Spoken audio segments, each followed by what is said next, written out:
Ke kajian Syekh Abdul Qadir Al-Jailani dan sesungguhnya Syekh Abdul Qadir Al-Jailani banyak memberikan motivasi kepada saya, sekalipun saya tidak pernah ketemu dengan orangnya, tetapi saya banyak membaca pikiran-pikirannya. Dan mengapa Al-Fathur Rabbani saya baca, padahal Imam Syekh Abdul Qadir Jailani itu sudah sangat populer sekali. Hampir seluruh umat Islam di Indonesia sudah pernah mendengar namanya Syekh Abdul Qadir Jailani. Bahkan ada aurad-aurad, ada azkar, ada istighosah yang biasa disebut dengan manakib Qadiriyah ya, atau Syekh Abdul Qadir Al-Jailani.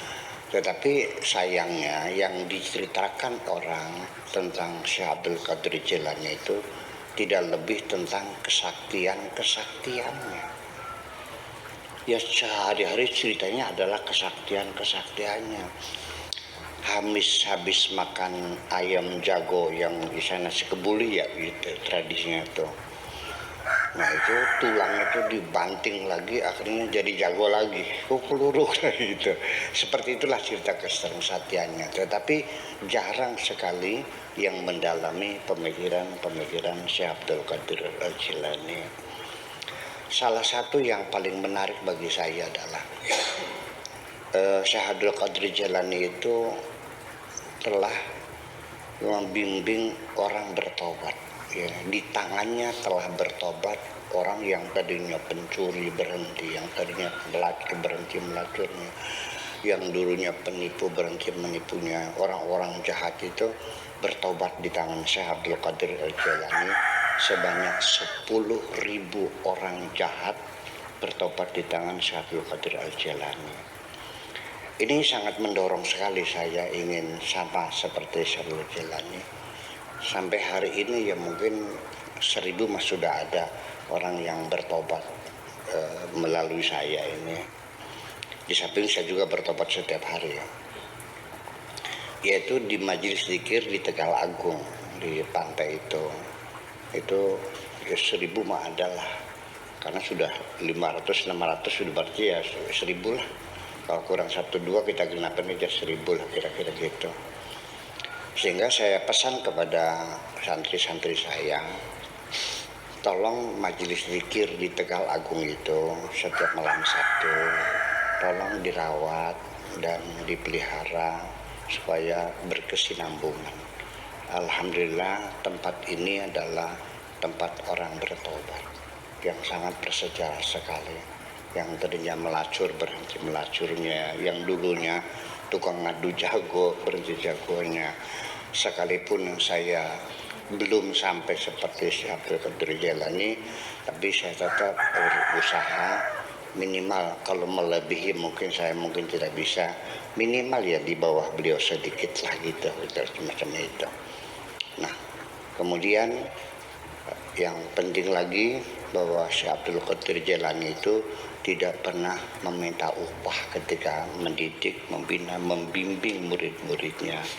Berdakwah tidak pernah minta upah. Wa ma as'alukum alaihi min ajrin in ajriya illa ala rabbil alamin. Saya sendiri juga banyak menyampaikan kepada teman-teman, para dai, para mubaligh itu untuk tidak memasang tarif. Menghimbau ya, tidak memerintah tapi menghimbau jangan pasang tarif. Tolong diniati untuk berdakwah ya berdakwah. Kalau mau cari duit di pasar dagangan itu. Jadi berdakwah silakan berdakwah. Niatnya dari rumah bawa cangkul ke sawah, tujuannya untuk mencangkul sawah. Di tengah-tengah mencangkul, ketika ada belut yang tercangkul, mau diambil ya silahkan, enggak juga ya silahkan. Silahkan berdakwah, jangan pasang tarif. Tapi ketika setelah selesai ceramah, lalu ada salaman kresek yang di tangannya, ada uang di amplop, yaitu belut, silahkan boleh diambil.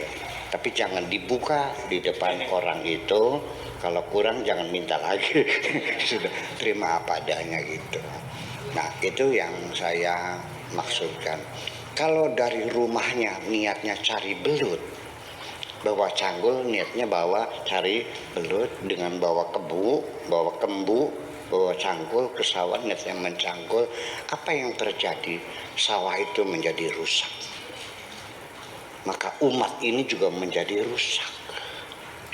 Kenapa? Yang digali adalah yang ada lubang-lubang yang diduga ada belutnya. Yang dalam semakin dalam, yang tinggi semakin tinggi. Ketika ada orang melamar ceramah, dia orang miskin. Ada lagi orang kaya melamar ceramah orang kaya, yang miskin dibatalin kok. Ya, karena dalam pikirannya paling 500.000. Nah, itu. Kalau yang ini kan 5 juta. Ini alasannya harus sibuk macam-macam lah gitu. Itu bisa terjadi. Gitu. Jadi kalau niatnya cari belut, maka garapan sawahnya semakin rusak. Tapi kalau niatnya mencangkul, malah justru sawahnya digarap dengan bagus dan belutnya kena semua. Nah, ini saya sampaikan kepada mereka, teman-teman saya. Tetapi lalu mereka menyangkal, kalau saya menuruti Buya Syakur, nanti dapur saya tidak mengepul asapnya. Maksudnya apa tidak mengepul itu? Nggak masak ya? Kalau nggak masak nantinya apa? Nggak makan kan? Artinya ketika berdakwah tidak minta upah, nanti nggak bisa makan. Saya bertanya, ketika Anda bekerja sama orang Taiwan, dibayar enggak? Kerja sama Belanda dibayar enggak? Sama pemerintah dibayar enggak? Sama Allah dibayar enggak? Tidak. Karena asapnya tidak mengepul nantinya. Artinya mereka meyakininya bahwa Tuhan tidak akan membayar kerja kita. Jadi yang namanya rijalullah ibadallah adalah pekerja-pekerjanya Allah, bukan BPJS ya. Yang mereka bekerja kepada Allah dan Allah yang akan membayar. Iya. Wa ma min dabatin fil ardi illa 'alallahi rizquha. Allah menjamin rezeki semua makhluknya itu. Jadi kalau demikian, dia tidak yakin bahwa bekerja sama Allah dibayar. Berarti dia tidak yakin Allah Maha Kaya. Kalau Anda belum yakin betul kepada Tuhanmu, tolong jangan ngajak-ngajak orang lain. Terima kasih.